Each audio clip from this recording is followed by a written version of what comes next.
Meenakshi Academy of Higher Education and Research. Admission open. Apply online. இந்தியாவிலேயே முதன்முறையாக தமிழக அரசு மருத்துவமனைகளில் செயற்கை கருத்தரித்தல் சிகிச்சை இலவசமாக கொடுக்கப்படுவதாக அமைச்சர் மா சுப்பிரமணியன் தெரிவித்துள்ளார். கோவை அரசு மருத்துவக் கல்லூரி மற்றும் கோவை அரசு இஎஸ்ஐ மருத்துவக் கல்லூரி மாணவர்கள் 246 பேருக்கு டாக்டர் பட்டங்கள் வழங்கப்பட்டன. இதில் அமைச்சர் மா சுப்பிரமணியன் பங்கேற்று மாணவர்களுக்கு பட்டங்களை வழங்கினார். நிகழ்ச்சியில் பேசிய அவர், இந்தியாவிலேயே தமிழகத்தில்தான் மக்களுக்கு அனைத்து விதமான மருத்துவ சேவைகளும் கிடைப்பதாக தெரிவித்தார்.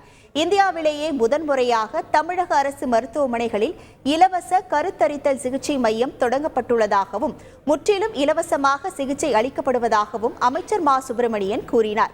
மேலும் அனைத்து துணை சுகாதார மையங்கள், ஆரம்ப சுகாதார நிலையங்களில் மாரடைப்பு அறிகுறியுடன் வரும் நோயாளிகளுக்கு கோல்டன் அவர் என கூறப்படும் நேரத்தில் வழங்கப்படும் மருந்து மாத்திரைகள் வழங்கும் திட்டம் தொடங்கப்பட்டுள்ளதாகவும் தெரிவித்தார். சென்னையில் எழும்பூர் மருத்துவமனையிலும் கோவை நம்முடைய மதுரை ராஜாஜி மருத்துவமனையிலும் 2 இடங்களில் செயற்கை கருத்தறுத்தல் மையங்கள் விரைவில் தொடங்கப்படும்.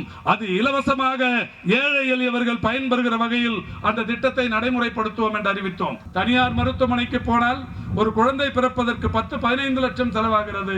அரசு மருத்துவமனைக்கு போனால் 7.5-8 லட்சம் ரூபாய் செலவாகிறது.